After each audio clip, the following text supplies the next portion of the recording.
we go. Final installment of the opening form English. So we're going to look at the Dutch. So f5, g3, knight f6, bishop g2. Okay, so now here, black has a couple of moves he can try. He can either try e6 or he can try g6. Okay, if he plays a move like e5, for example, this transposes after d4, as you can see. If d6, then knight c3. Again, e5 will transpose after d4, as you can see. If g6, then d3, bishop g7.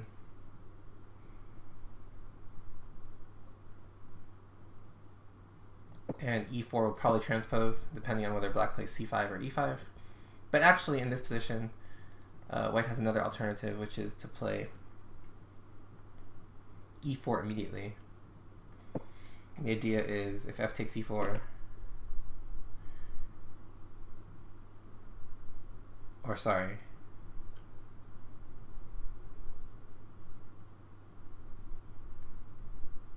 oh sorry, not in this position. Sorry. So in the actual position with c6. Okay. So after c6, e4 here. So you could also play d3 and try to transpose, but e4 here. And then if f takes e4, knight takes e4, knight takes e4, bishop takes e4, and the threat is queen h5. So g6, and now e takes f5, bishop takes f5, and d4.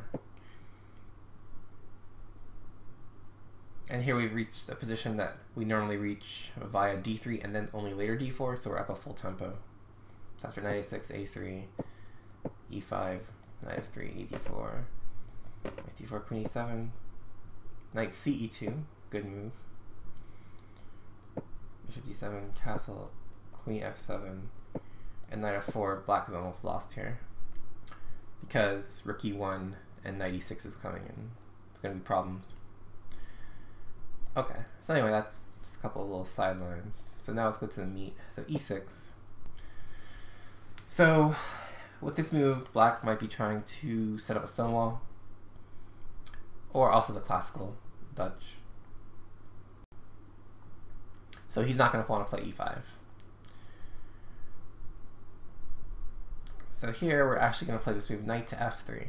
So whenever black can get in d5 fairly comfortably, we often want to refrain from developing this knight because we can run into an unfortunate d4, and that kind of forces us to lose a tempo. So when black can play d5 quickly, we often want to refrain from developing this knight. So we're actually going to play knight f3 here. This is kind of a useful rule of thumb. If you notice in a lot of the lines where black can play d5 quickly, we usually develop this knight on f3 before knight on c3. But in other lines, we play knight c3 first because this knight often wants to come to e2 instead of f3. And in that case, we need to push this pawn first. So, okay, so here d5 would be kind of Stonewallish. So we'll look at that first. The other idea would be bishop e7. So, okay, so you castle. And now if d takes c4 right away, queen a4, and no matter what black does, the next move will be queen takes c4. And this f pawn should be on f7, not on f5, if he does this. And okay, other moves other than c6 could probably transpose because you're eventually going to play c6 if you play this type of structure anyway and keep the Stonewall. But just as an example, bishop d6.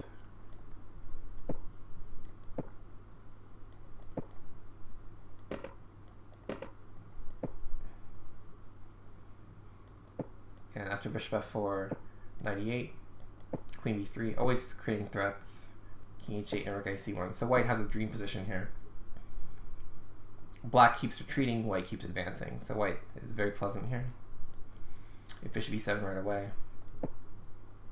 And similar stuff, castle on d3. So if king h8 immediately, for example, then we have this move e4 to kind of break up the tension. If fe4, de4, dc4, and queen a4. And now we can simply win this pawn back, and this pawn on e6 will be quite weak. So notice that now that black has never played c6, b5 is not an option. Okay, so instead of fe4, d4, knight e2, fe4, de4, c5. Now notice how white's knights are coming to the game.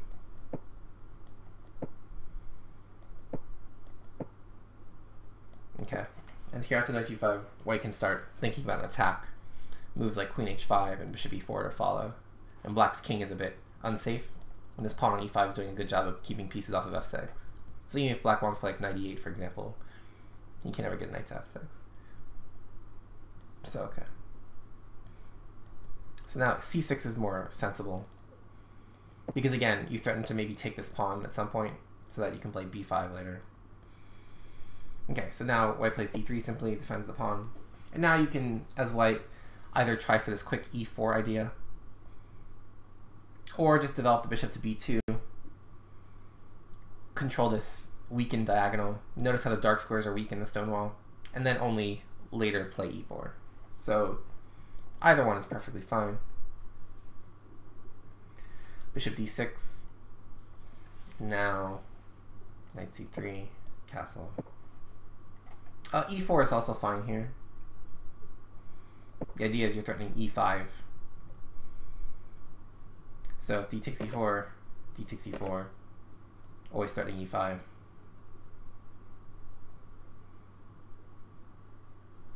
And so if e5 instead, ef5, bishop f5.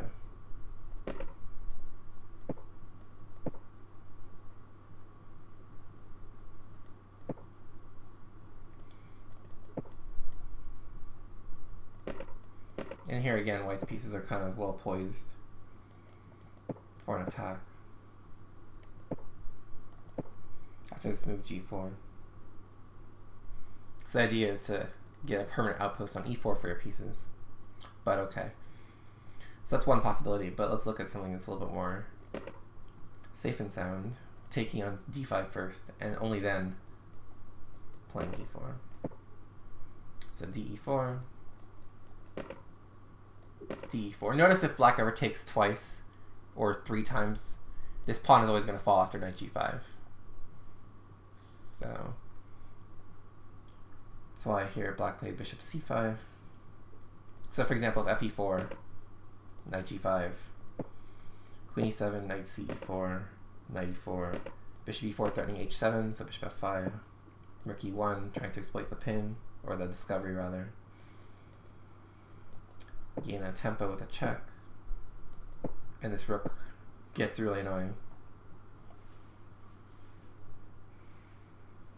So bishop g4, attacking it. Bishop f4, a cute move. So after bishop takes d1, rook takes d1. Black actually just resigned here because he's losing this bishop at the very least. And also knight f7 is a big idea. So for example, like rook takes f4, pawn takes, knight f7 is a huge idea. Okay, so instead bishop c5 makes more sense. But after queen b3 check, king h8, and now e5.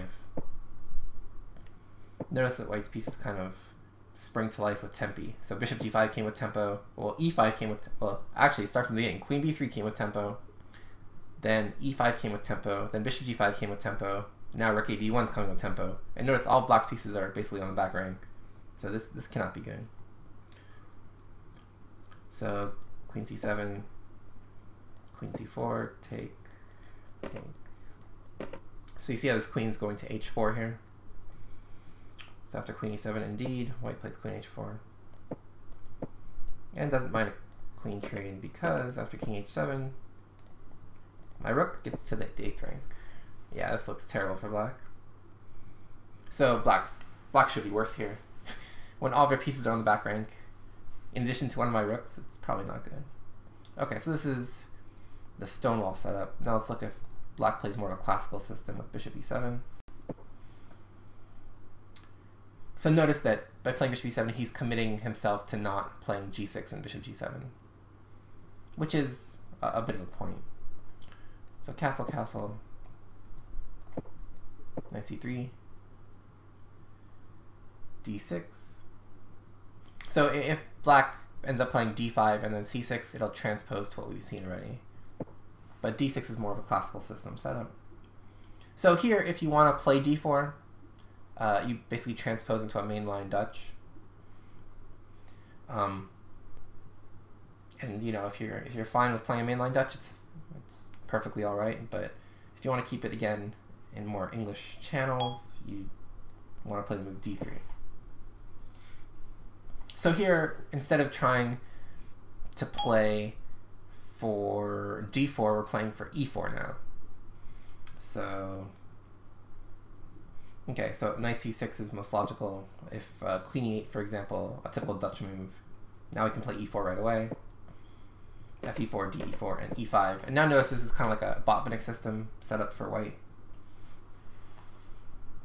So here, knight h4, knight c6, knight f5, bishop d8, and bishop e3, and white should be better.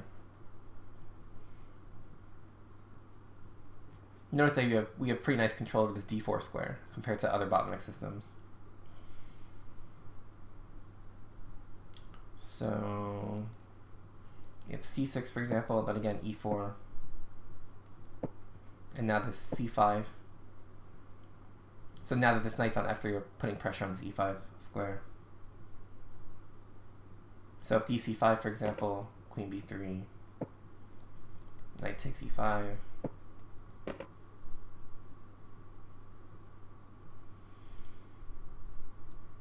queen d6. So notice this is a bit of a trap. So knight f7 looks pretty, but it actually loses, right? So if knight f7 take and bishop e6, and our queen's trapped. So this is a tempting move, but you don't want to make it. So simply knight c4 instead.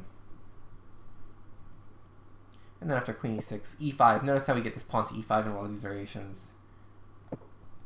And now this pawn should be quite annoying for black. So after, say, bishop e3, rook d8, rook d1, queen f7, and now d4, rook d4. And notice again how black is suffering from a lack of development. Look at his queenside pieces. So after rook takes, bishop takes, so we have a passed e-pawn, and black's queenside's undeveloped. So only white can be better here. Only white can be better. But okay, let's look at knight c6. Now e4, again, black will play e5. And after ef5, bishop f5 and d4. So now we play d4 once we've exchanged the e-pawn for the f-pawn.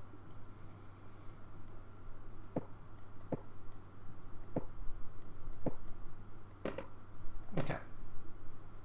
So here, it's about equal, but notice how white's minor pieces are probably better than black's. I mean, you can argue the bishops are about the same, but I believe white's knights are better than black's knights. So white should be more comfortable here for choice. Okay, so now let's look at what happens when black plays the Leningrad, which is characterized by g6. Okay, so knight c3, bishop g7, and of course if you want to play mainline Leningrad, you can play d4, but we're not really interested in that. We're going to play d3. And again, we're going to Botvinnik system it. So after d6, knight ge2. So our main threat here of sorts is to actually take this pawn very soon and force the recapture with the pawn. Because obviously if the bishop takes on f5, then we have bishop takes b7.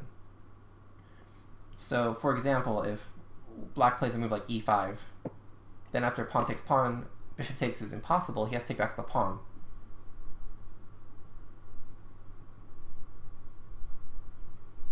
And after castle, c6, d4, this is going to transpose back into the main line. And the reason we take on f5 is because if we castle here in this position, which looks normal, black actually has a dangerous pawn sacrifice with f4 here.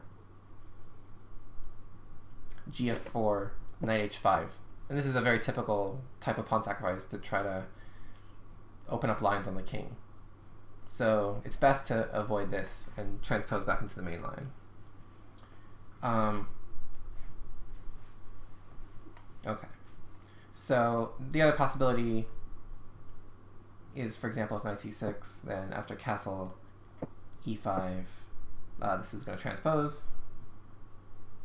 into something we saw much earlier, as is indicated by this knight d5. And if black plays a move like f takes e4, which is really what he shouldn't be doing, then after de4,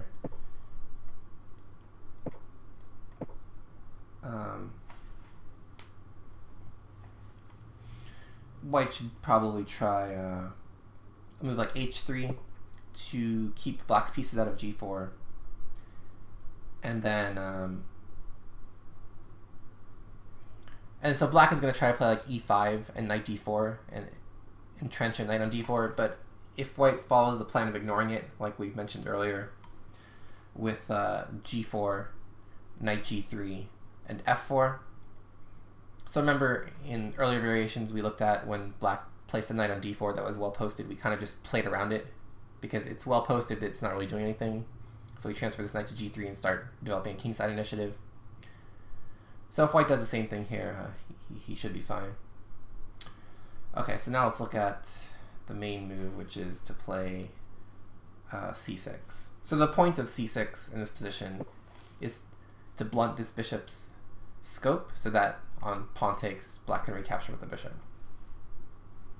Okay, so castle e5. So again, black is threatening to play his f4 sacrifice, so we take. Okay. And now black should take with the pawn, because if he takes with the bishop, then again h3.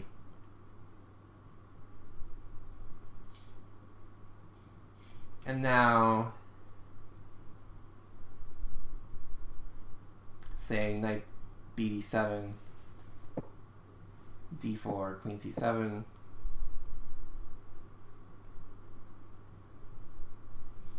b3, rook a8, and then d5. So the point of this move is kind of twofold. One is that you're threatening to actually win a piece here because this bishop is trapped, so g4 threatens to win a piece. But the actual positional idea of the move is that we're going to occupy d5 with our pieces. And if we can do that, then black obviously won't be able to play d5, and then we can control this e4 square. So for example, knight c5 to give his bishop an outlet, bishop e3, a5, and now g4, queen d2, rook a d1, and here knight g3. And now notice that white has full control over e4 and can do a variety of things to increase the pressure. Can do a well-timed f4. He can maybe start expanding on the queen side with a3 and b4. You know, after a queen c2 idea, he can do a variety of things. But black really has no way to make his position more dynamic, whereas white has a few options. Okay, so let's go back to what the probable correct recapture is. So with the pawn. Okay, so now we play d4. And then knight a6. And here, the move we want to play is we want to give this bishop some more options. So notice that black's dark squares are a little weak, like particularly this d6 square. So by playing b3 in this position, we kind of give the option to either play a bishop a3 or bishop b2 and put pressure on black's dark squares in this position. So knight c7 is most natural to kind of reroute the knight. If something like bishop d7, bishop a3 just puts a lot of pressure on black's position. If, say, bishop e6, then rook b1, bishop f7, bishop g5. And this pin is actually very hard to meet because after h6 we can just go bishop h4. So if we can ever get this in, it's usually a good idea. And if black plays an immediate e4, the idea is that black wants to play d5 next and establish a firm control over e4. But this is actually a target for white. So after bishop g5, d5 take, pawn takes, and some developing moves.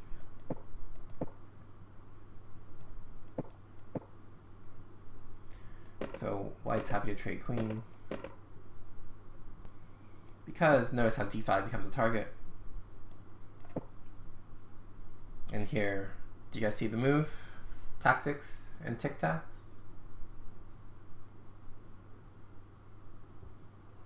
So the move knight b5 actually wins material.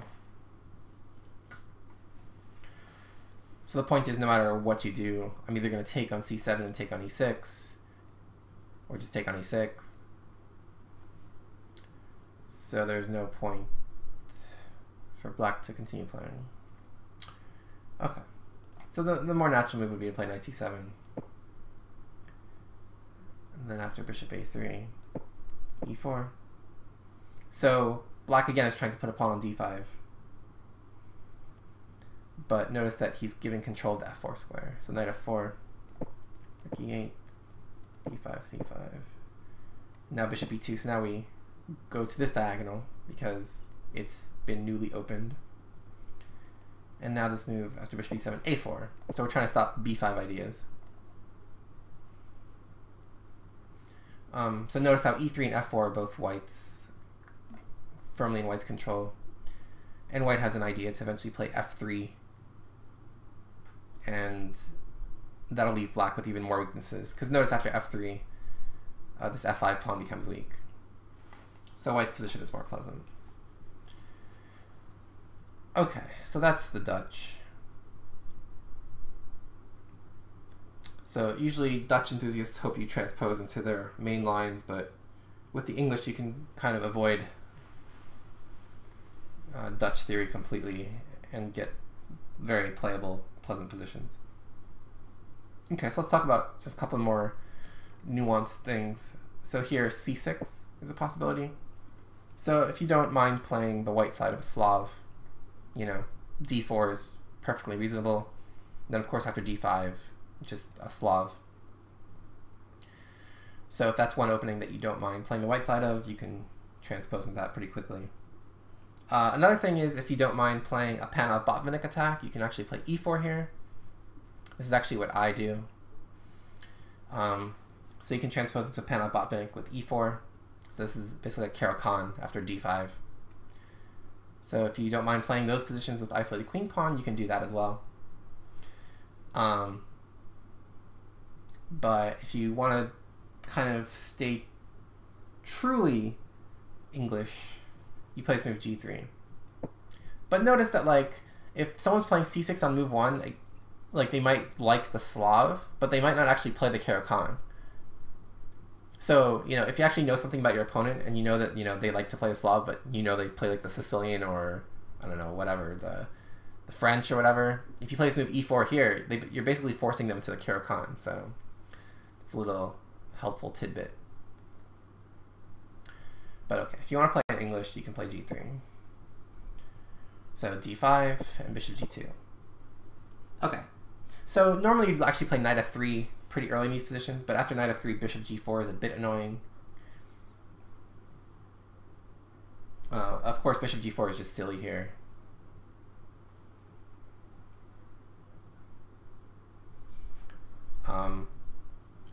Okay. So if black takes on d4, or sorry, on c4, it's probably not best because he's not really equipped to defend it. So for example, after knight a3, it's really unclear how he intends to defend this pawn again. Obviously b5 just fails to knight takes b5. So if bishop e6, for example, simply queen c2, knight takes c4,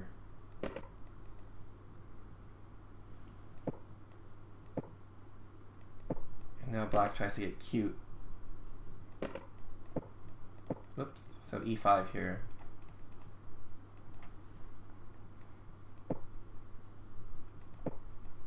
So black's trying to use some tactics to justify his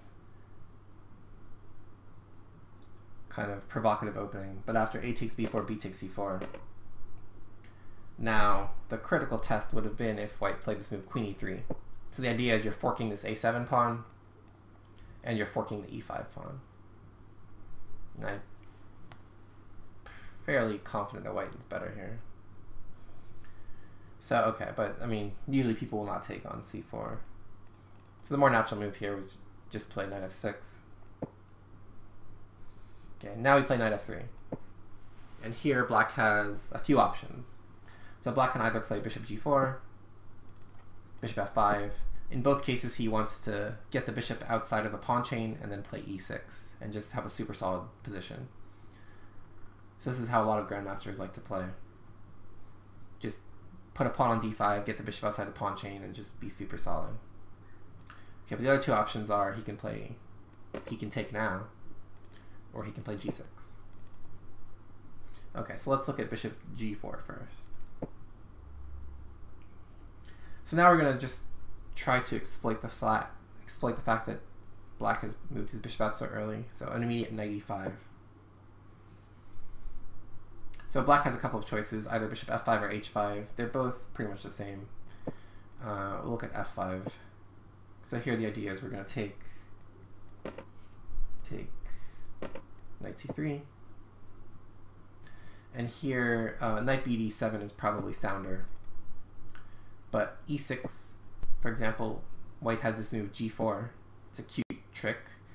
The idea being, of course, that if black takes twice on g4, queen a4 will win the piece at the end. So notice that whenever black plays this move e6, he has no option to kind of retreat his piece back.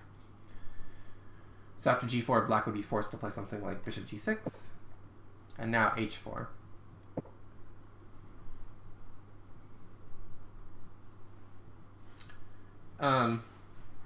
So h4, and now black can try two things. Black can try h6, but of course after knight takes g6, f takes g6, queen c2, king f7, h5 should be good for white. Should be good for white. And if bishop d6, or sorry, here if bishop d6, no, sorry, whoops, not bishop e7, bishop d6. So the idea is to attack the knight. So now d4. Okay, so castle. If take, for example, then after take, and again, if knight takes g4, queen a4 will fork the king and the knight. So the knight would have to retreat somewhere. And this pawn on e5 is a monster. Not to mention the h5 probably just wins material as well. So that's no good. So castle is more prudent. Then h5, take on e5, take on e5, take on g4. So black's playing a pawn or a piece sacrifice, trying to get some pawns for the piece. But after, oops. So fg6, the idea is he's threatening like f2 shenanigans as well as e5, but f4 stops both of them. Looks a bit dangerous, but after queen b6, rook f1, queen d8, so he's trying to go to h4. Now letting the queen go to h4 because after king d2, white is just up a piece here.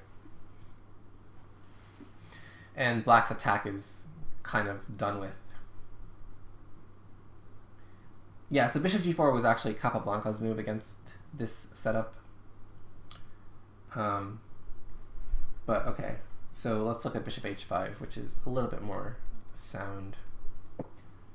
Same ideas though, so cd5 and cd5. So knight takes d5 is actually probably safer. So then d4, knight d7, and we don't want to trade here, so we play knight d3. Queen b6 and knight c3, strong move. So queen takes d4 loses. 2. Knight takes d5 and bishop e3. Because after queen c4, knight f4. And now all of a sudden, this guy is falling on d5. And black's lack of development is going to kill him. So after knight c3, if you can't take that pawn, you have to play e6. And now queen a4. bishop g6, e4, knight b4, and now after knight takes b4, white's better. He has the center. And black's pieces are a bit odd. Like this bishop on g6 is a bit oddly placed. Okay, but let's see what happens if black makes the recapture with the pawn. Okay, so knight c3. So if e6, it'll transpose actually. But knight bd7, queen a4, e6. And now again, this move g4. So taking advantage of the queens moving sideways all the way across the board. So after bishop g6, again, h4. So black has a couple of feeble tries here. One is bishop c2.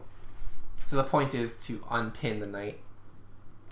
So obviously, you're hanging the bishop, but the point is you want to take on e5 afterwards. So do you guys know what white should play here?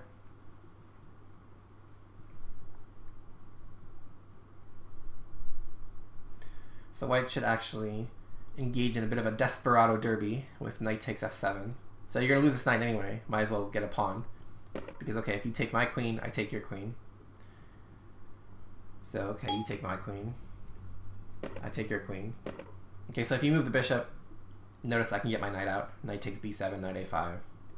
Or even knight takes e6, rather, is actually even stronger, and knight c7. So you have to take my knight, so I take your bishop. So I'm up a pawn right now, because I took on f7, but you can take on g4. It's true. You can take on g4. Play bishop h3, knight df6, d4, rook c8, knight c5, take, knight e5, rook g1, g6, bishop f4, knight ed7, and bishop c6. Okay, so notice how the two bishops are kind of carving the board up, and black has a weakness on d5, so really white can only be better there.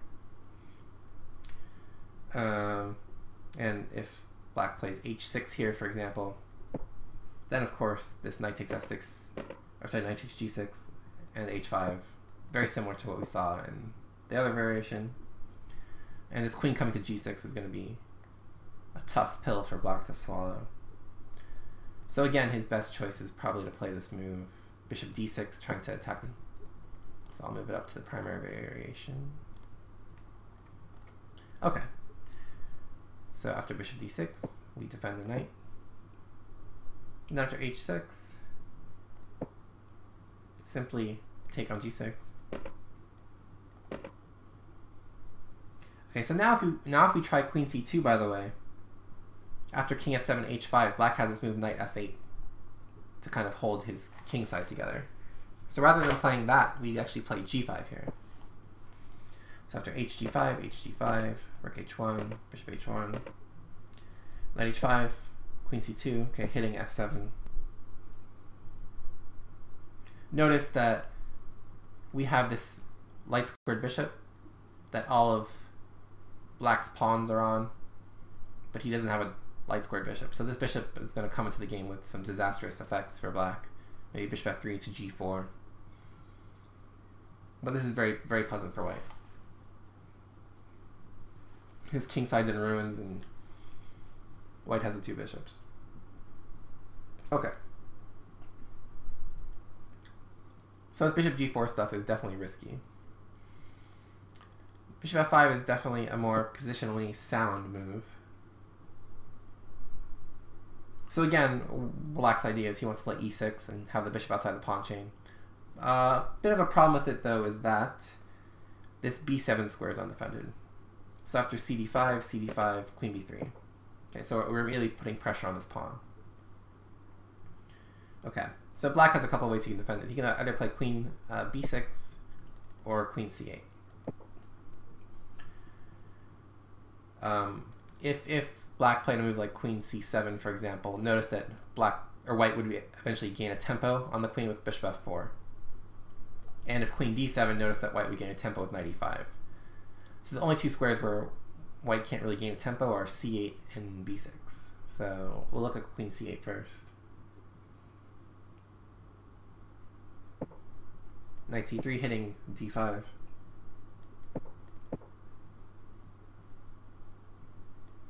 And black just, or white just develops his pieces to natural squares. Nothing too fancy, just castles. Puts a rook on the open c-file. Pretty obvious. If queen d7 here, by the way, e4 is strong. But okay, if bishop g6, then knight e5, knight d7. Now we get the bishop pair. And white has a more pleasant position for sure. Okay, so now let's look at queen b6. So in these types of positions, often people ask, well, how come black allows his pawns to be doubled like that? And the answer is, in most positions, it's actually okay, because oftentimes black has a c-pawn, and if black has a c-pawn, then these pawns aren't as weak, and this rook has an open file. But here it's a little bit worse because, again, these pawns are going to be isolated as well. So we'll be happy to take and play an endgame. So knight c3, knight c6, d3.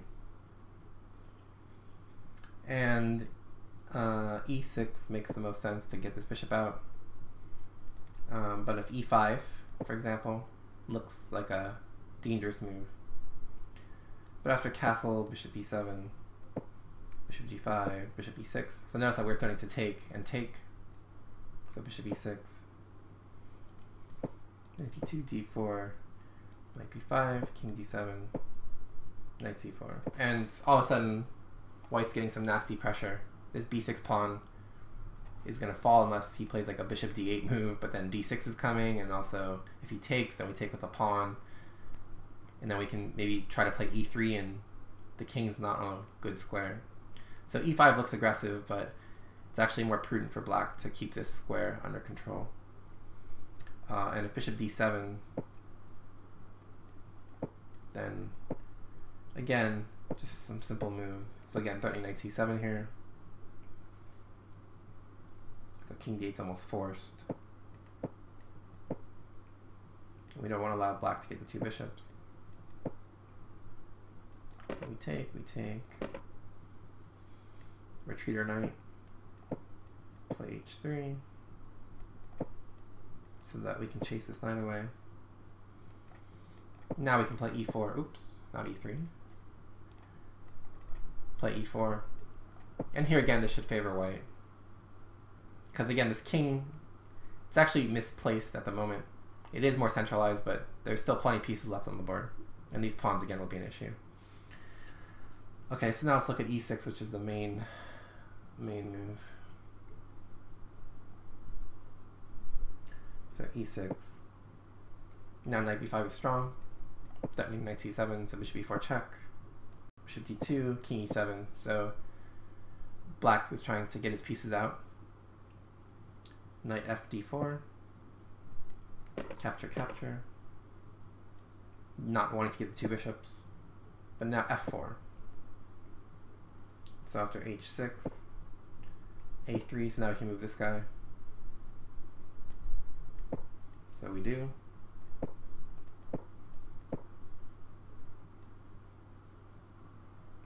Right, so knight d7, rook c3, knight takes d4, and knight takes d4. Okay, so white has superior minor pieces, also a better pawn structure, because these guys on b6 and b7 are not the best. And this should be enough for white to have no problems, and gives white good chances to win. Okay, so two more lines to look at. So we looked at the bishop moves, now we're going to look at what happens with capture. So now b5 is possible because of this block. So this move is actually, you know, it makes some sense. So queen c2. Okay, so we're going to try to win our pawn back, obviously. So black has a couple of ways to try to defend it. So let's look at the least attractive first. So a move like this, bishop e6, again, should be always met with knight g5. Then at bishop d5, e4.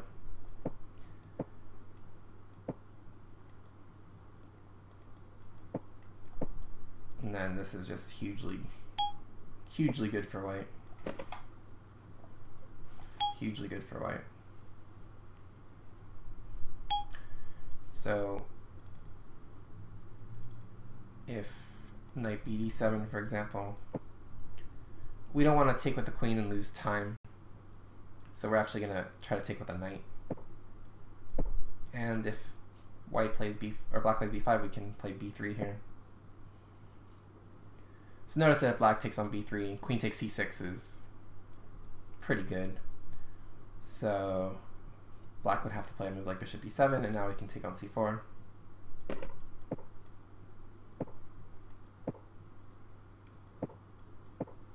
Notice that black's trying to utilize this pin.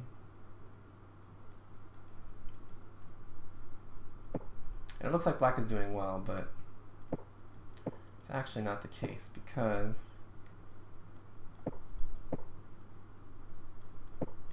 after the standard bishop exchange, white plays e4. So it looks really odd to play e4 and give white a permanent weakness on d3, but it has a very clear point, which you guys will see in a second. Because now he gets a knight to d5, and white is better here, because always things like f4 will be looming. And if black ever takes this knight, white will always recapture with the c pawn and put pressure on c5. Okay. So it's actually similar to that Potter's Playground game. If you remember when black had the pawn on b4 and he played the move d4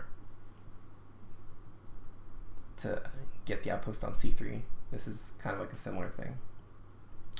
Okay, and if black tries something like queen d5 to hold on to the pawn, well, he's just walking into knight c3. And queen f5, or even queen h5. Just knight d1, heading for e3.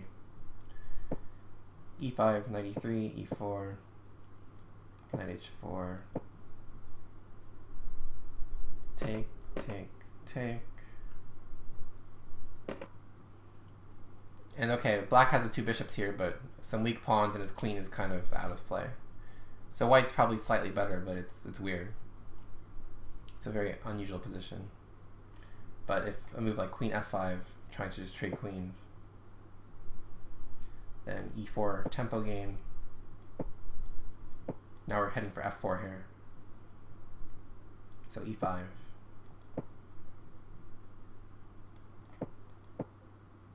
So this queen is basically stuck. So knight takes g4. So black sacrifices a piece, but it's probably not good, because white just moves his queen a couple of times. Now knight takes e2. Again, we're not interested in moving our queen, because we can play this move. And after this and this, white pretty much almost winning by force here. So material is roughly equivalent. Black has a rook and a pawn for two knights, but those knights are absolutely monsters. And this open h5 for this rook also helps. So white should be winning here. But okay, let's look at a more normal move from black, which is b5. Okay, so the point of white, or sorry, the point of black playing d takes c4 is to take on is to play b5, because I mean, if not, then again after knight a3 and knight takes c4 was really the point. Okay, so here white's idea is going to be to play a pawn sacrifice.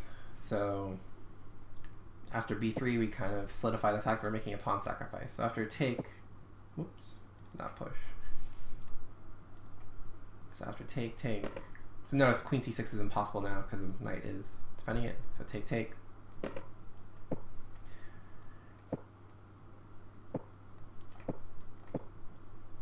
So after some developing moves,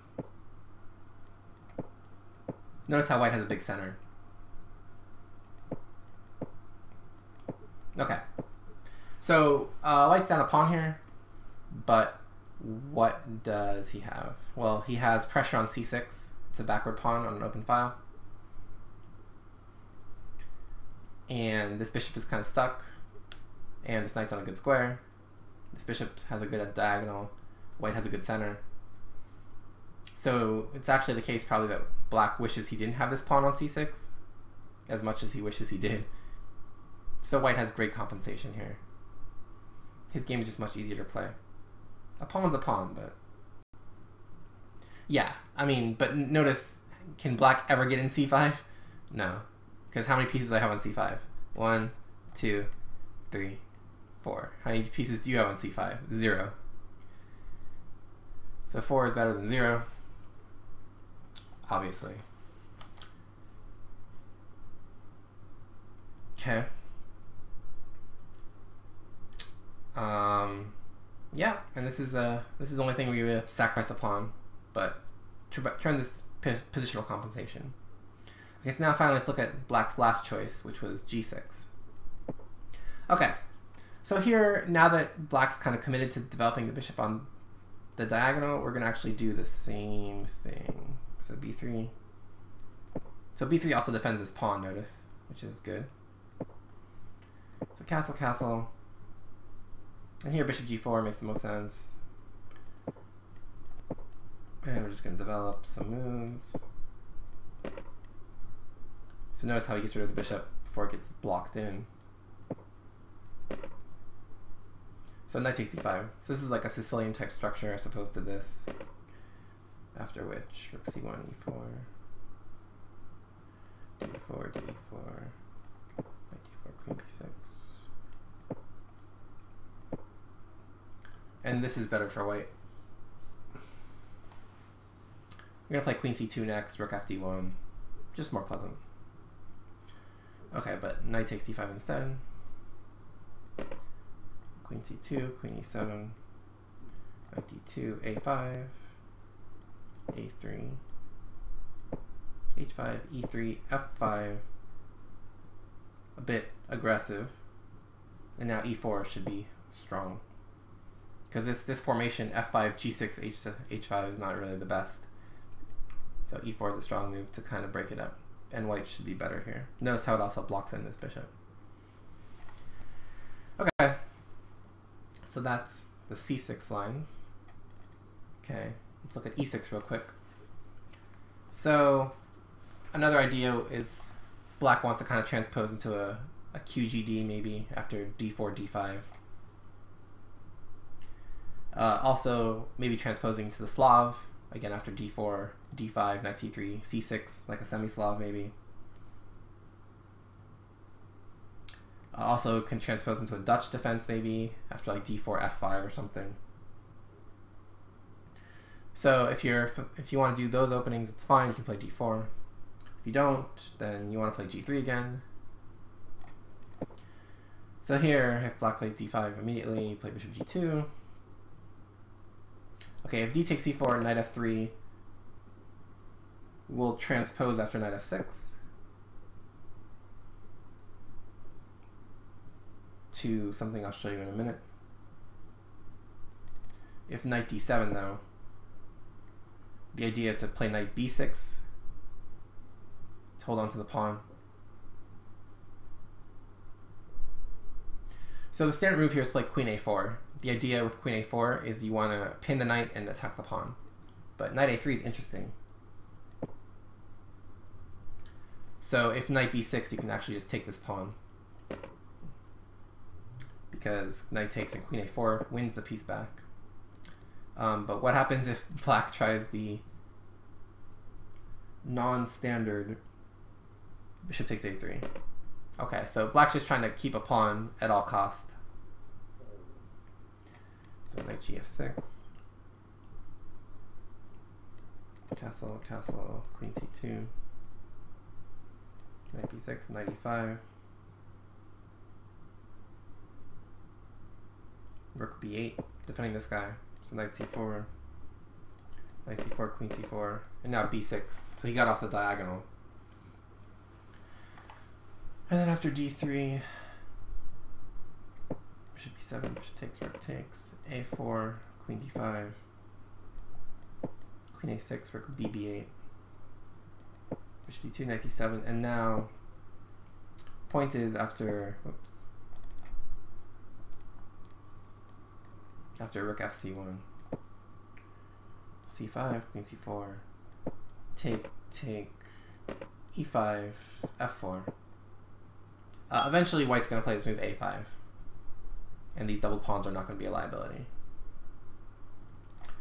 Okay, so if c6 here, knight f3, dc4, castle, knight f6. So if he tries to hang on to the pawn with b5, then a4, bishop b7, b3 again, cb3, queen b3. And again, white has a ton of pressure for the pawn. Obviously you can't play take because of the bishop hanging. And if a6, then a move like knight e5. Okay. So instead, so after knight f6, a4, stop b5, knight a6, knight a3, so take again. This time we can take with the rook though. a5, good move. Now we really stop b5 because now we're going to take en passant. Castle, now we sacrifice a pawn because after, oops, takes, and then knight bd5, bishop b2, and actually white's better here because notice this bishop is stuck defending this pawn. This pawn's doing a good job preventing b6 ideas, and we have pressure on the queen side. Potentially knight e5 and a6 could be coming, and this bishop is unopposed, so this is actually strong. Okay, another thing that black can try is like g6 here. So knight f3, bishop g7, castle, knight e7, d4, castle, and now knight bd2, simply defending c4.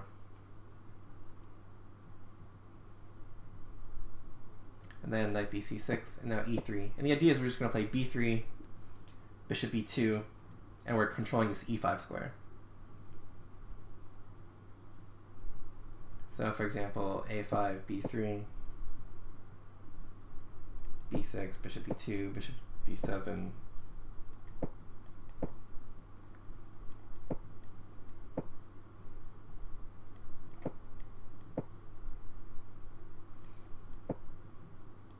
so queen e8.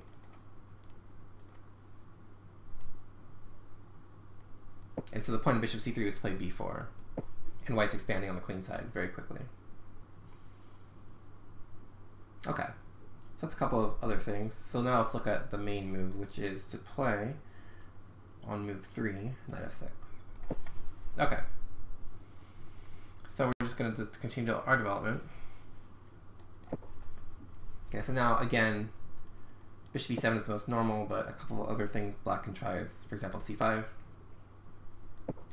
So of course this is going to transpose after cd5 back to what we saw before, the Tarrasch lines.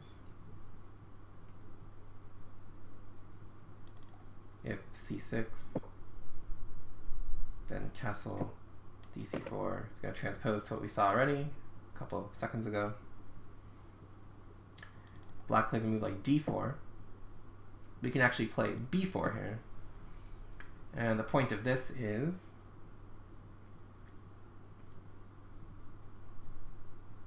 if bishop takes b4, queen a4, knight c6, knight e5. Now rook b8 is forced. Anything else pretty much loses. The point is you're threatening knight takes c6 and queen takes b4. But rook b8 defends b4 because after take you can take with the pawn. So after knight takes c6, pawn takes c6, bishop takes c6. And here, after bishop d7, white has a slight edge. So you can play this. Or you can just play a Benko setup purely. And just castle and play it like a Benko. Okay. And then The other move is d takes c4.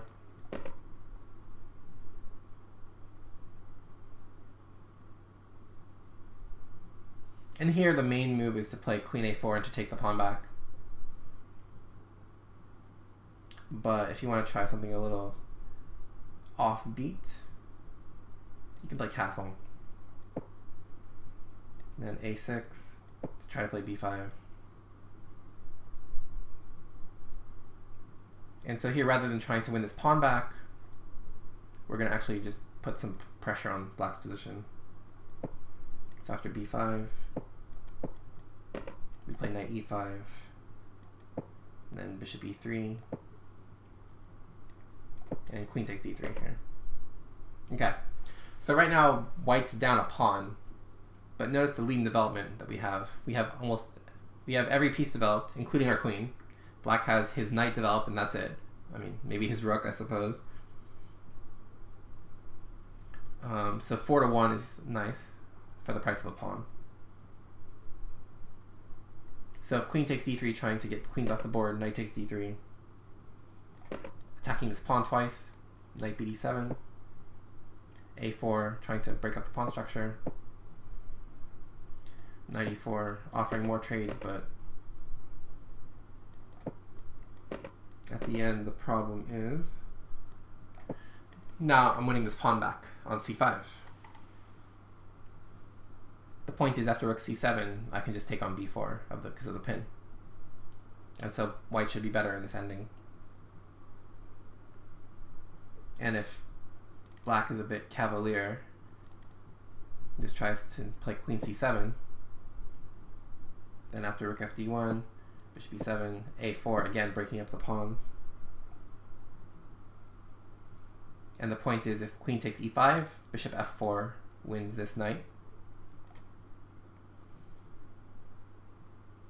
So if b4, take, and now he can't castle because of bishop takes h7, so f5. And now again, white has a ton of pressure on black's position for the cost of a pawn. And if black castles instead, then after ab5, queen e5, bishop f4.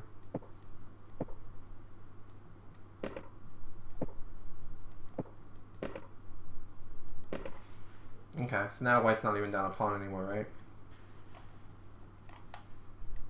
So queen g6, rook d7, bishop d7, queen b7, queen c2, and bishop e5. Now suddenly black's lost, because this bishop has no squares, because he can't move it because e7 is hanging, and I'm threatening to simply take on f6, take on d7. So black tries to save it, but unfortunately he forgot about something else. And what did he forget about? Well, he forgot about his queen. Forgot about his queen. So for queen d2, rook d1 traps it, or wins a piece. So black tries to play bishop c8. But after queen b5, queen d2, rook d1, and GG. Because if your queen moves, of course, rook takes d8, bishop takes d8, and queen e8 is checkmate. So that's pretty good. Corm asks, what about knight bd7 instead of queen c7? Okay. So if knight bd7, just lose the game. Knight c6 just wins. So careful, Corm. Don't hang on my pieces. The knight on b, it's defending the c6 square. Yeah, so it's a pawn sacrifice, and you get a lot of interesting play.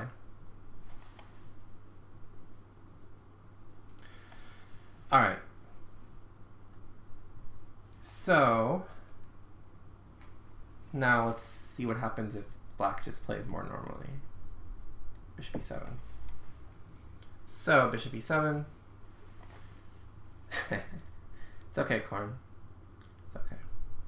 Castle, castle. Okay, so you can play d4 here and transpose into another Catalan line. And b3 would be a line in the ready. So both of those are perfectly playable. So b3, you just kind of want to do a double fiend Keto setup. very solid, kind of easy to play. But queen c2 is another option. And now after c5, we play d4, take, knight c6, take, rook d1, a5, knight c3. So it finally unpins, we get rid of the queen. And here, white's structure is more pleasant. And white's pieces are slightly better placed, so white should be a bit better here. A couple of other moves on move 6, just to go over it quickly. Like say black plays b6 here. So here we just want to take, knight c3, d4, take, pawn takes. Okay, so this knight g5 little trick. So threatening checkmate, by the way. Threatening checkmate, don't forget. So take.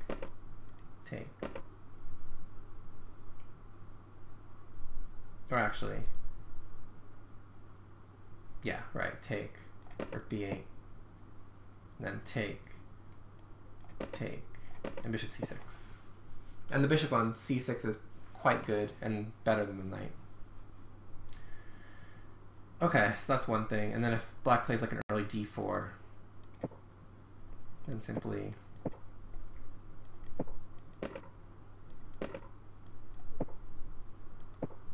so stopping knight b4, obviously.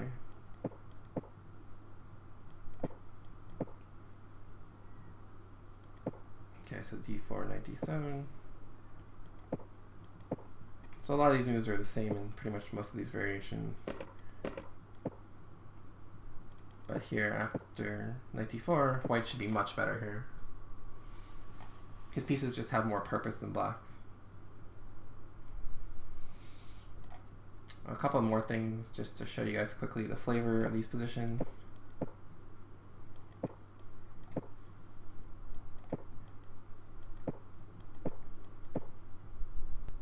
So here we play for this e4. And after d takes, we play d takes, obviously. Then e5, now f5 is weakened. So now white again should be better. Because we're heading to f5, and this d file is more advantageous for white than for black. And then one final thing is if black finally decides c4. Okay, well now you don't want to take back immediately, because we prefer to have a knight take back. So knight a3 is the right move. And of course bishop takes a3 is just anti-positional. This bishop wants to go to b2 anyway. And the double pawns aren't going to really hurt white. So after a move like c5, now we take back with the knight, which is what we wanted to do. And again, we're getting our bishop to b2. Just getting our pieces developed. Have firm control over e5.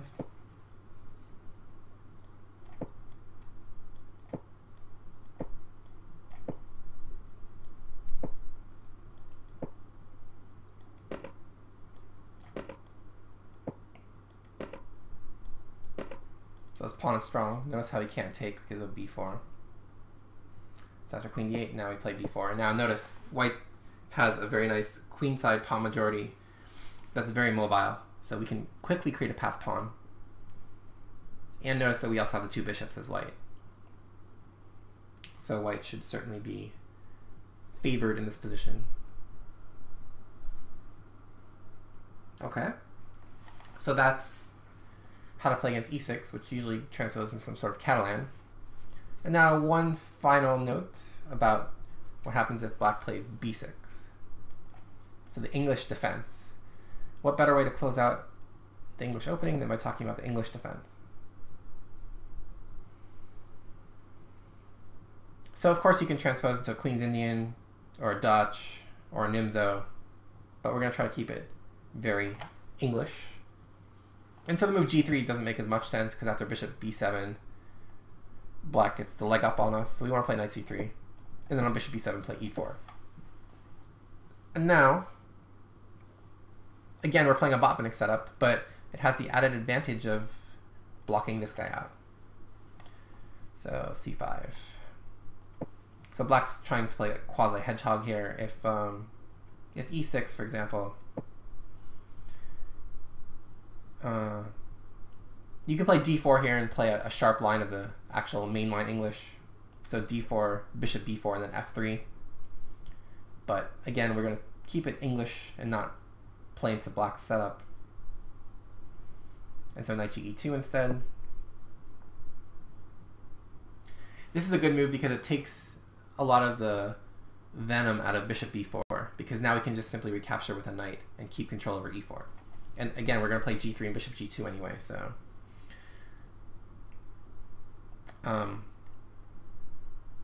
So if c5, then we're going to play g3 and transpose into a main line.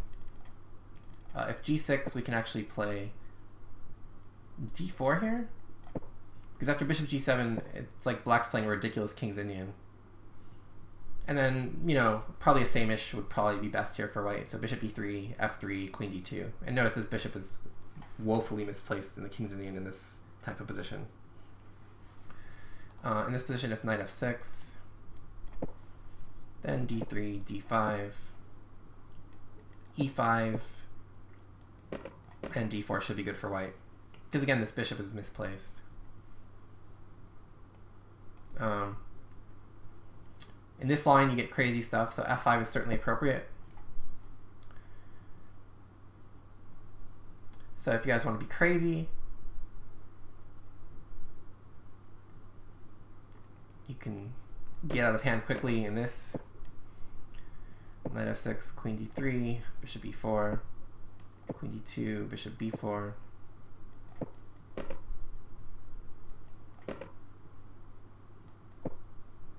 King d1. Told you things were gonna get crazy. f3. Gaining a tempo.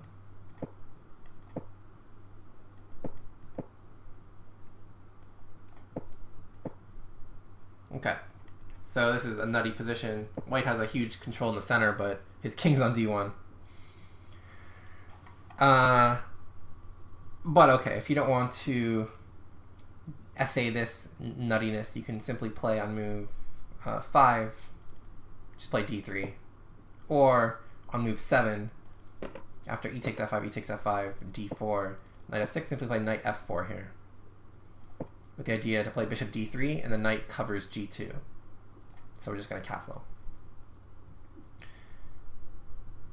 And for example, on d3, if f takes e4, d takes e4, knight f6, you can try this knight f4.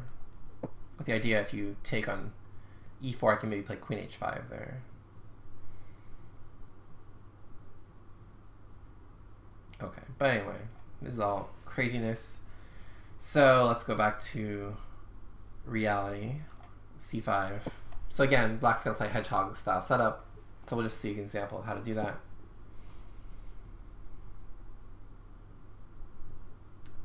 Okay, so e6, bishop g2, knight f6, knight g2, and d6.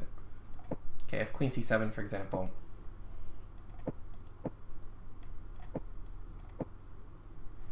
So here's an example of how white can actually play on the queen side here. So simply a3 and b4. The example I'm going to show you actually is white playing on the king side, but I'll show you how to play on the queen side if you want. What's better than mating the b6 pawn? Nothing. So notice how we're going to mate the b6 pawn here.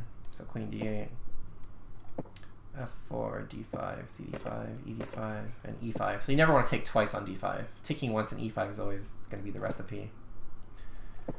Knight ec3, d4, knight e4, king h8, g4, queen d7, and g5.